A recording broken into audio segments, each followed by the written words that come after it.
नमस्कार, मैं हूं आपके साथ अनुष्का राय और आप देख रहे हैं इंडिया समाचार। अयोध्या, जहां एक और श्रावण मेला अपने शिखर पर है, वहीं दूसरी तरफ मुहर्रम हुसैन साहब की शहादत का दिन रहा। ज्ञात हो कि हुसैन साहब आतंकवाद के खिलाफ आवाज उठाने तथा आतंकियों को खत्म करने के कारण उन्हें आज के दिन अपनी जिंदगी की शहादत देनी पड़ी।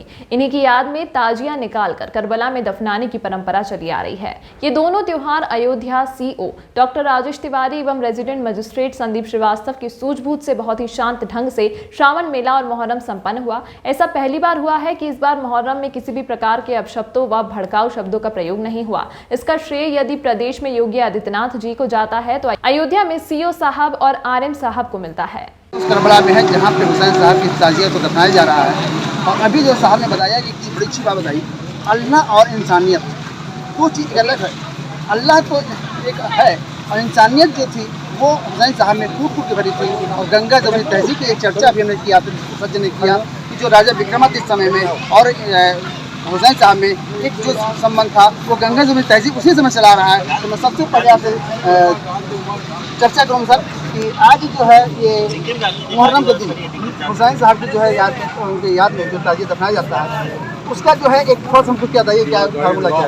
आज आशूरा है, आशूरा 10 मुहर्रम पूरे दुनिया में ये आशूरे का वो मनाया जाता है, गम मनाया जाता है। और जितने भी ताज़िए रखे जाते हैं वो ताज़िए आज यहाँ पर ये हज़रत शीश का मज़ार है लेकिन मनी पर्वत के नाम से मशहूर है, तो इसी जगह लाके ताज़िए दफन होते हैं और ताज़िए दफन करके ये अपने उसमें रहते हैं। एज ए परम्परा, एज ए ट्रेडिशन ये ताज़िए यहाँ दफन होते हैं। इमाम हुसैन अलैहिस्सलाम का गम मनाते हुए ये आते हैं और इसमें हर मज़हब और मिल्लत के लोग शिरकत करते हैं। ये हमारे साथ इमाम अली साहब हैं, ये सुन्नी मज़हब के हैं लेकिन ये साथ साथ कंधे से कंधा मिला के चलते हैं। और इसी तरह से हमारे हिंदू भाई भी बेपनाह ताज़िएदार हैं जो ताज़िया रखते हैं। सबसे बड़ा ताज़िया इनका अयोध्या सैयदवाड़ी के पास गोला चौराहे पर रखा जाता है जो एक अपने आप में एक मिसाल है और आज आके वो ताज़िया यहाँ पे दफन हुआ है। तो सर ये बताइए हमको कि जैसे ये आप जब ताजिया दफनाते हो तो कुछ प्रसाद में देखें, कुछ खीर है, मीठा है, तमाम चढ़ाया जाता है, उसका क्या मतलब होता है सर? कि उसका मतलब ये है कि ये श्रद्धा है, अपनी अपनी एक आस्था है कि जब हम दफनाते हैं तो वहाँ पे नज़र करते हैं मतलब जो सदका मतलब वहाँ नज़र करते हैं और वहाँ पे फूल अगरबत्ती जो जलती है उसके बाद फिर वो कर देते हैं और थोड़ा थोड़ा उसको लोग खा लेते हैं, थोड़ा थोड़ा चखना जिसको कहते हैं, ये श्रद्धा होती है। अच्छा, ये जो आप ताजिया जो है कितने दिन आप रखते हैं और कब दफनाया जाता है उसका? हाँ, ताजिया हम लोग खास करके जो शिया हैं दुनिया भर में जितने शिया हैं इस वक्त करीब 60 करोड़ शिया हैं। दुनिया में 60 करोड़ शिया है और 180 करोड़ टोटल मुस्लिम है जिसमें 60 करोड़ शिया निकाल दीजिए। हिंदुस्तान में 7,81,000 जगह पे ताजिया रखा जाता है। 3 लाख शिया लोग रखते हैं, बाकी जो बचे आपके 4,81,000 उसमें सोचिए कौन लोग रखते हैं। उसमें इतने नहीं है, सुन्नी है, मुसलमान है और हिंदू हैं और ईसाई भी रखते हैं। ईसाई भी मातम करते हैं, ईसाई भी मातम करते हैं इमाम हुसैन, वो ताजिया नहीं रखते लेकिन वो अपनी मन्नतें मांगते हैं। ईसाई तो यहाँ संख्या कम है, ईसाई नहीं, लखनऊ वगैरह में है, वो जाते हैं हुसैनाबाद उसमें इमाम बड़ा हलवासिया में सित्तैनाबाद में ईसाई है, वो सब लोग करते हैं। तो ताजिया शिया तो एक मुहर्रम से रखना शुरू कर देगा, कहीं भी हिंदुस्तान में है वो 10 मुहर्रम को लाके यहाँ पे दफन कर देगा जहाँ करबला है। लेकिन पहले सुन्नत का ये ताजिया है वो अपने हिसाब से अपना रखते हैं। कुछ लोग 5 मुहर्रम से रखते हैं, कुछ लोग 8 मुहर्रम, कुछ लोग 9 मुहर्रम को रखते हैं, इस तरह से रखते हैं। यानी मैं पूछना चाहूँगा कि आप लोग काले कपड़े पहने हैं इसका और ये क्या कोई मतलब वो नहीं, इसका मतलब क्या सर? काला कपड़ा क्या है? तो काला कपड़ा ये है कि हम इतना बड़ा जो कुर्बानी जो उनको रसूल मोहम्मद साहब के निर्मासे थे, जिनके लिए मोहम्मद साहब ने ही कहा था कि हमारे अहले बैत, हमारे ख़ानदान के लोगों को जो पकड़ेगा और जो कुरान को पकड़ेगा वो कामयाब होगा। उनके मरने के बाद उनके मरने के बाद यजीद नाम का एक बादशाह गुजरा है, जिसकी 25 लाख किलोमीटर में बादशाहत थी, 25 लाख किलोमीटर में बादशाहत थी। और वो बादशाह सबसे ज़्यादा मुसलमानों का कथित बादशाह बना, सो कॉल्ड बादशाह बना तलवार के जोर पे, और उसने कत्लेआम कर दिया। शराब पीता था, वो सबसे ज़्यादा शराब पीता था। कहता था कि अगर मोहम्मद मुस्तफ़ा ने ये काम किया, हराम किया है, तो ईसाई के नाम पे शराब पियो, ईसा मसीह के नाम पे शराब पियो। यजीद का ये कहना होता था। और वो जाबिर और बादशाह जालिम बादशाह था। ये नेक लोग थे, ये अपनी एक सत्य और उस पर चलना चाहते थे, जो रसूलुल्लाह सल्लम जैसे चलते थे, जिसको उन लोगों ने, उम्मत ने नहीं माना और उनको कत्ल कर दिया। कहा कि तुम लोग बागी हो, तुम हमको नहीं मानते हो। और रसूल के जो वो थे, ट्रेडिशन थे जो कंटिन्यू, उसको यजीद उलट दिया था कि कोई रसूल नहीं हुआ, कोई किसी तरह का वो नहीं हुआ, ना उनको वही आई। सब इससे पूछेंगे, जैसा अभी हमने जानकारी की, आतंकवाद का विरोध करने वाले हुसैन साहब से क्या है? आतंकवाद सबसे पहला जो दुनिया में आतंकवाद हुआ है वो करबला का एक जीता जाता उदाहरण दिया। मैं अपने 6 महीने के बच्चे तक को बलिदान कर दिया। तो उनके गम के साथ हम लोग रहते हैं और हम काला लिबास पहनते हैं एज ए एजिटेशन। तो आतंकवाद का विरोध करने वाले हुसैन साहब ने, जिन्होंने अपने जिंदगी से को दांव पे लगा करके अपने शहीद कर लिया और आतंकवाद को खात्मा किया, सर आप क्या बोलना चाहते हैं? हाँ, हम 2 बातें कहना चाहते हैं। पहली बात तो ये है कि जो मुहर्रम है, ये मुहर्रम उर्दू का महीना है जो पहली तारीख से शुरू होता है और ये पूरे 30 दिन का होता है महीना, तो पहली तारीख से शुरू होता है। इसलिए मुहर्रम के ताज़िए भी पहली मुहर्रम से ही रखे जाते हैं। नंबर दूसरी बात ये है कि अभी आपने पूछा था कि आप काले कपड़े क्यों पहनते हैं, तो काला कपड़ा जो है वो शोक की निशानी है और इसलिए आप लोग काला कपड़ा। हुसैन साहब में कुछ आप बताइए, कुछ उनकी खासियत बताइए हुसैन साहब की, कुछ चर्चा कीजिए। हाँ, क्योंकि समाज जानना चाहता है, कुछ आप भी बता दीजिए। बहुत सी बातें, एक बात तो है नहीं, बहुत अनगिनत बातें उनकी होगी, उनकी यादें होंगी। इमाम हुसैन इस्लाम मोहम्मद साहब के नवासे थे। और यजीद, जैसा कि अभी आपसे सुहेल भाई ने बताया कि यजीद एक जालिम जाबिर बादशाह था, तो जो चाहे इस्लाम में खराबियाँ पैदा कर रहा था। मसलन इस्लाम में है कि आप शराब नहीं पी सकते, यजीद कहता था कि आप शराब पी सकते। यजीद कहता था आप अपनी खाला से शादी कर सकते, लेकिन इस्लाम में ऐसा नहीं है। जिसकी इस सब तरह की बहुत सी बातें थी जिसका इमाम हुसैन अलैहिस्सलाम ने विरोध किया और उसी का नतीजा करबला की।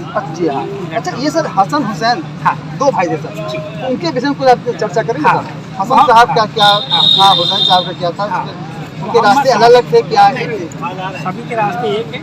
मोहम्मद साहब की एक बेटी जनाब फातिमा, उनकी दो लड़के थे। सबसे बड़े लड़के का नाम इमाम हसन था और छोटे लड़के का नाम इमाम हसन हुसैन। पहले का नाम इमाम हसन और दूसरे का नाम इमाम हुसैन। और दोनों जो है इस्लाम के ही मानने वाले थे। मोहम्मद साहब ने जो दीन फैलाया, उसी मजहब को, उसी दीन को फैलाने के लिए ही लोगों ने कोशिश की, जोर दिया और मरते दम तक इन्होंने अपनाया। Thank you. तो अभी हमने देखा कि इमाम हुसैन साहब, हसन साहब की चर्चा किया, और एक काला कपड़ा एक सबसे बड़ी दिमाग में हो रहा था कि लोग काला कपड़ा पहने, इसका कारण क्या है, क्या मतलब है कि काला कपड़ा पहने हैं और तमाम लोग अपने रंग बिरंगे कपड़े पहने हुए हैं। तो सबसे बड़ा बात उन्होंने बताया, जो काला कपड़ा जो है वो इन लोगों की जो है कि शहादत जो हुआ था हुसैन साहब का, उसमें जब आते हैं लोग, उसमें हुसैन साहब के शहादत में गमी के दौर पे कपड़ा, काले कपड़े का एक काला कपड़ा पहनने के दौर चलता है। और यहाँ पे ताजिया का दफन हो रहा है, यहाँ पर परंपरा चली आ रही है। और आज मैं इस तरह हमारे सीओ साहब बैठे हुए, आना साहब से बैठे हुए, तमाम लोग तैयारी बैठे हुए हैं। सबसे बड़ी बात है कि इस मेला को जो सकुशल संपन्न हुआ है, उसका साथ सबसे ज़्यादा श्रेय जो है सीओ साहब जाता है। और ताजिया का दफनाने का जो एक सिलसिला चल रहा, जुलूस निकल रहा था, उस जुलूस में पहले किस तरह से लोग की एक जो वाणी हुआ करती थी और आज वो जो है वो उसका भी श्रेय सीओ साहब जाता है, क्योंकि आज जिस शालीनता के साथ जुलूस निकाला गया है वो हमने अभी तक कभी देखा नहीं, और बहुत ही अच्छे ढंग से कहीं भी कोई उपद्रव नहीं हुआ है। उसका सबसे असर मैं जाता हूँ सीओ साहब को। मैं सर आपसे जानना चाहता हूँ सर कि इसका क्या मामला था कि आज किसी भी प्रकार की कोई बदलता नहीं हुई, किसी भी प्रकार की कोई टिप्पणी नहीं हुई और बहुत शांति यहाँ पे मेला भी संपन्न हुआ और मुहर्रम भी। इसके पीछे राज क्या था? देखिए, एसएसपी महोदय के निर्देशन में हम लोगों ने 7 दिनों की लगातार बैठक की। प्रत्येक क्षेत्र में जाके, चौकी में जाकर के, थानों में जाकर के हम लोगों ने 20 कमेटी बैठक की, दोनों वर्गों के लोगों के साथ बातचीत की।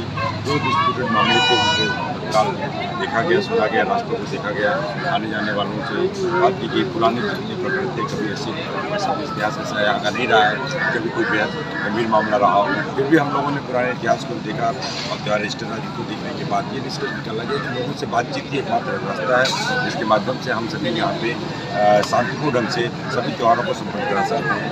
इसीलिए जैसा कि आपने देखा, इतना बड़ा सावन मेला 1 महीने का चल रहा है, उसी में का त्यौहार, हमने दोनों संप्रदाय के लोगों से बात की और दोनों संप्रदाय के लोगों का मुझे अतिशय सहयोग मिला, अपार सहयोग मिला, जिसके परिणाम आज सांस्कृतिक त्यौहार के रूप में मनाए जाने के लिए आप देख जा सकते हैं। सर, आज चूँकि ये मेला रक्षाबंधन भी आ रहा है और जरा उसमें आपने क्या व्यवस्था करेगा, चूँकि भीड़ ज़्यादा हो सकता है?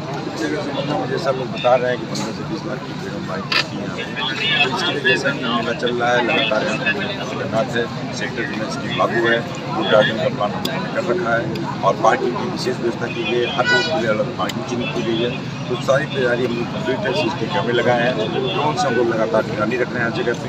इस तरह से चप्पे पुलिस तैनात है और सतर्क स्टेप भी बनाएंगे। सर, एक चीज़ और आपसे पूछना चाहूँगा कि आज मेले के दौरान इसमें एक रिक्शा की भरमार हो गई है जो तमाम क्षेत्रों से आ गए हैं और उस पर जो है कोई इसमें जाम लग जाता है, करने के बाद बात किया और प्रमुख चौराहे तो बहुत बम्पर मिले कि 1 घंटा 1.5 घंटे की काम लग गई और सिर्फ ई रिक्शा कारण इनका क्या कोई चेकिंग नहीं होगी? सर, इनका कोई जांच? अभी हमने बीच में लागू किया था कि जिसके ई रिक्शा डीएल होगा वही से चलाने की जरूरत है और इसका पर यह समूह परिणाम रहा, काफ़ी ई रिक्शा जो डीएल गायब हो गया यहाँ से। साथ ही त्योहार के बाद हम लोग प्लान कराए जा रहे हैं, भारत का भी मौजूद है और मिलकर के एक ऐसा प्लान बनाएंगे कि हर रूट पे चिन्हीकरण हो, रिक्शों की संख्या ठीक हो, जिससे कहीं पर कोई जाम नहीं बैठे पाए। तो एक चीज़ होता है जैसे बाहर जो भी लोग रिक्शा लेके आते हैं, यहाँ 2500 समथिंग रिक्शा है, तो क्या उनका आधार भी चेक किया जाता है?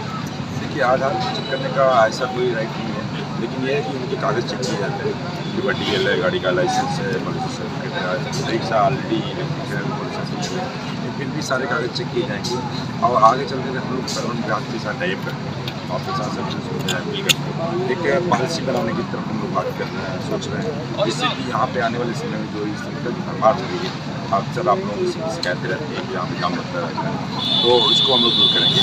वैसे मेले के दौरान हम लोगों ने रिक्शा को मेला क्षेत्र पर कर रखा है, बहुत सीमित संख्या में जो आने देते हैं, वो भी जब भीड़ भाड़ बहुत कम है। तो अभी हमारे साथ RM साहब भी हैं, आनंद सिंह साहब, क्योंकि बहुत जिम्मेदारी होती है, प्रशासनिक व्यवस्था भी देते हैं इसमें अध्याय में।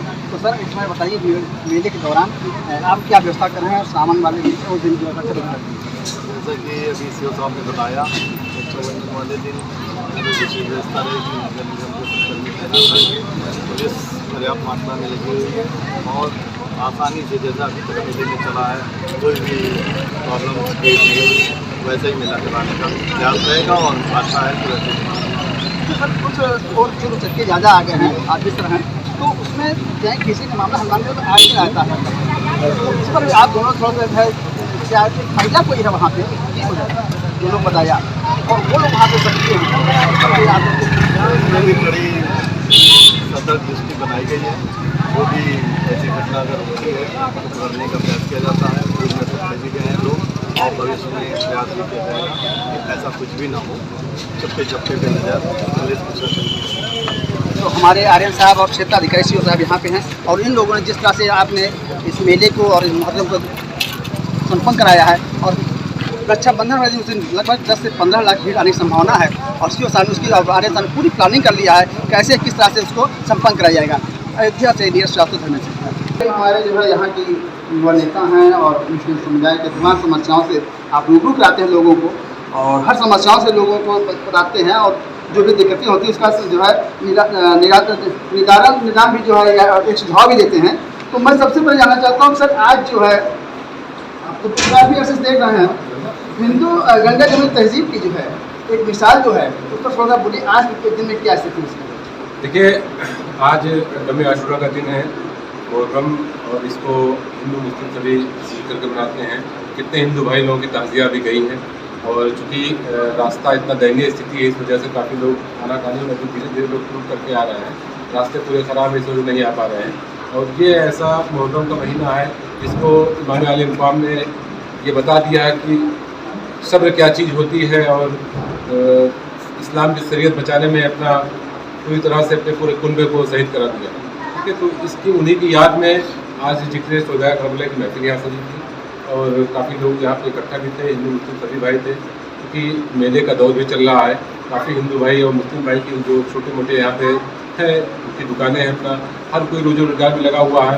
तो ज़्यादातर करके अपने रोज़गार को देखते हुए लोग शाम के वक्त आ सकते हैं 2-1 कर करके, इस वजह से भीड़ थोड़ी सी कम है। अभी सर आपने अपना परिचय भी दीजिए इसको। आपने कहा कि मुहर्रम का दिन है, आज वास्तव में सुबह के बाद एक हुजूम होती है, लोगों के उत्साह होता है, वो 12 बजे शुरू हो जाता है और आज भी वो हम देख रहे हैं कि कुछ आपने कहा कि धूप के कारण जो है लोग आए कम है, शाम को क्या भीड़ होने की संभावना है?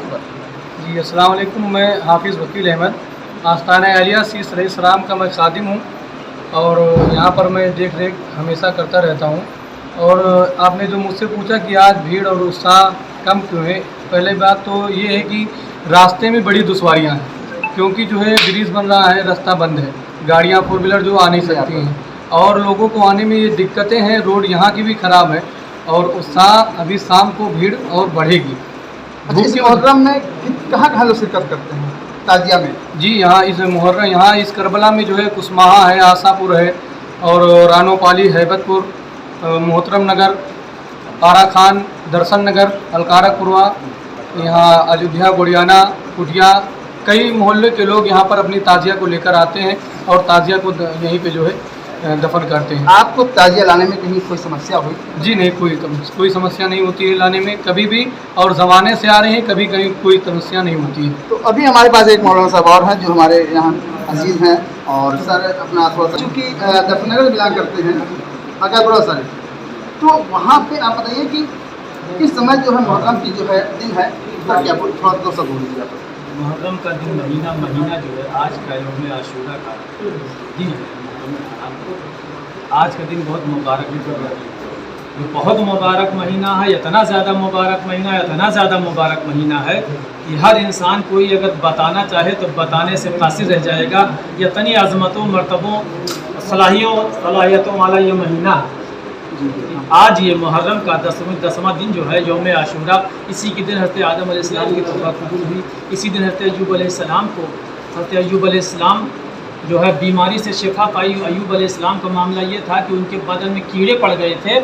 जब कीड़े पड़ के खा कर कीड़े ज़मीन पर टहलते थे तो कीड़े को हज़रत अय्यूब अलैहिस्सलाम उठा कर के अपने बदन पर रखते थे, इसलिए कि उस कीड़े से कहते थे तू उधर कहाँ जा रहा है, तेरी खुराक तो यहाँ है, तू यहाँ आ। कीड़े को उठाकर अपने बदन पर रख लेते थे और यही वो दिन है हज़रत अय्यूब अलैहिस्सलाम को उस बीमारी से शिफा मिली। और यही वो दिन है कि हज़रत यूनुस अलैहिस्सलाम को मछली के पेट से निकाला गया।